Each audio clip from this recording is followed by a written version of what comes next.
We released Terror Storm, A History of Government-Sponsored Terror, in July of 2006. And since then, in just 1 year, it's received more than 7 million views on Google and YouTube alone.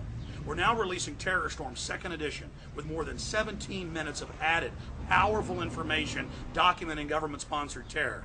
My friends, if you'd like to get a DVD of Terror Storm and support the filmmakers, visit Infowars.com or PrisonPlanet.com, or you can also go to PrisonPlanet.tv and download a higher quality version. But whatever you do, please spread this free video to everybody you can so that they can wake up to the fact that the New World Order is real and is attacking the people. God bless you. Here is Terror Storm, 2nd edition.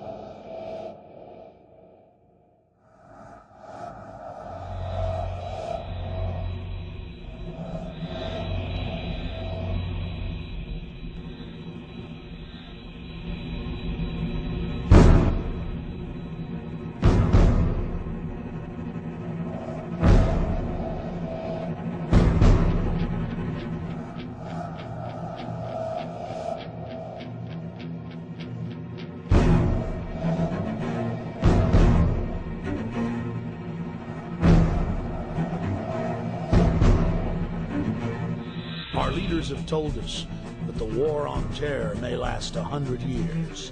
The new kind of war against a shadowy enemy that can never be defeated.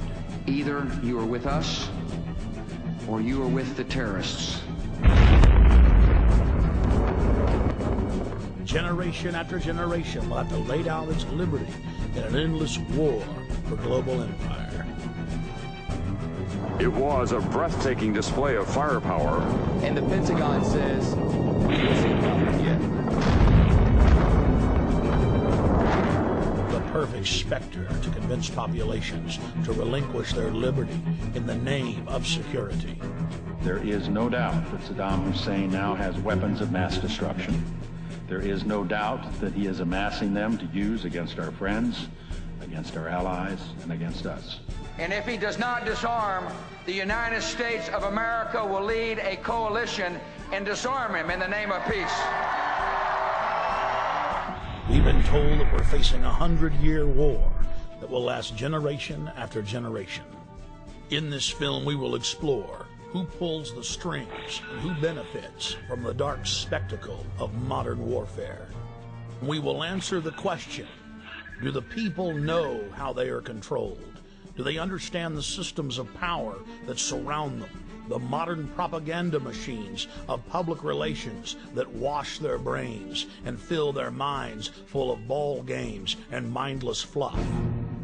Is the population beginning to realize that governments throughout history have used the specter of fear to drive their populations into acquiescing to total tyranny?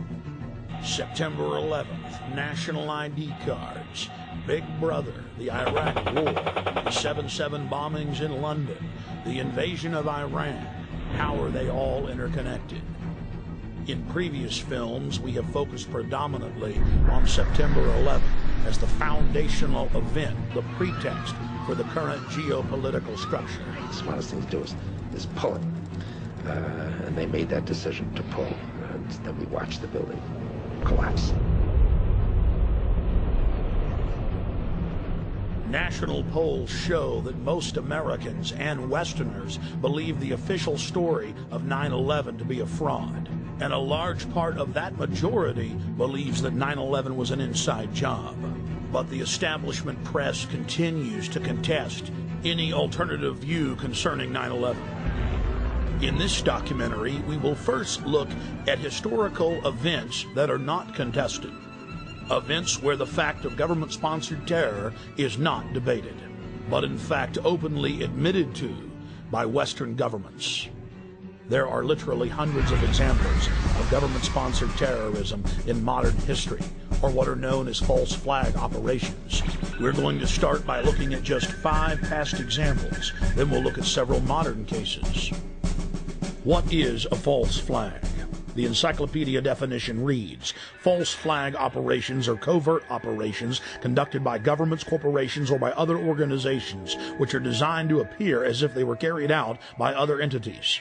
The name is derived from the military concept of flying false colors, that is, flying the flag of a country other than your own.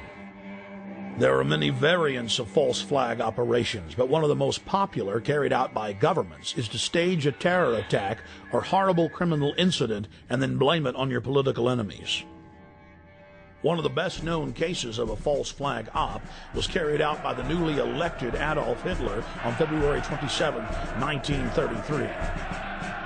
Nazi documents uncovered at the end of World War II, as well as testimony during the Nuremberg trials, revealed what many historians already suspected, that Hermann Goering had set fire to the Reichstag, the German parliament building. The Nazis then produced their patsy, Marinus van der Lubbe, an extremely mentally handicapped young man who was found rolling around in an alley behind the Reichstag naked. Van der Lubbe was then taken before a Nazi show trial, found guilty, and sentenced to death. He was beheaded on January 10, 1934.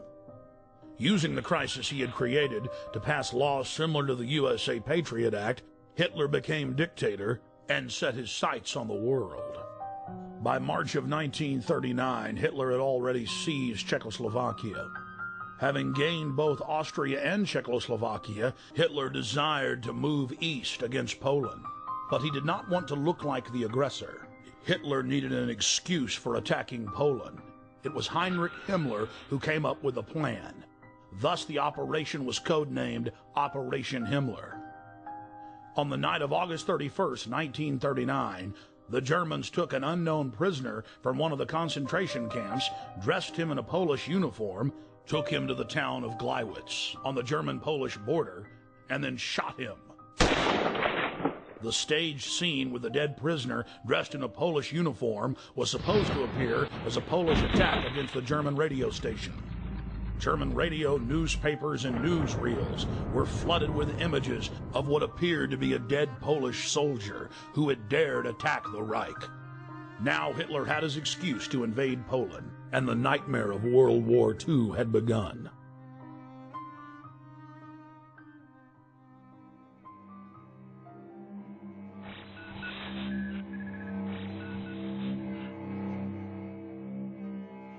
In 1953, the Central Intelligence Agency, working in tandem with MI6, overthrew the democratically elected leader of Iran, Dr. Mohammad Mossadegh.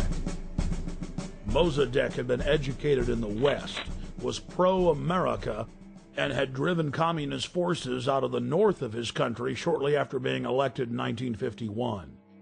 Mossadegh then nationalized the oil fields and denied British Petroleum a monopoly. The CIA's own history department at CIA.gov details how U.S. and British intelligence agents carried out terror attacks and then subsequently blamed them on Mossadegh. In the late 1990s, large sections of Operation Ajax were declassified. The field commander of Operation Ajax was none other than the grandson of President Theodore Roosevelt, Kermit Roosevelt.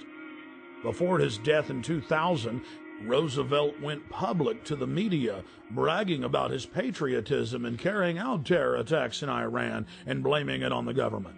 The provocations included propaganda, demonstrations, bribery, agents of influence, and false flag operations. They bombed the home of a prominent religious leader and blamed it on Mossadegh.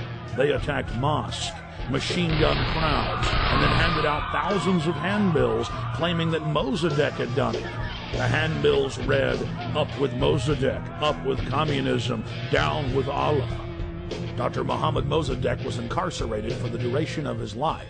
He fared better than many of his ministers who were executed just days after the successful coup for crimes that MI6 and CIA had committed.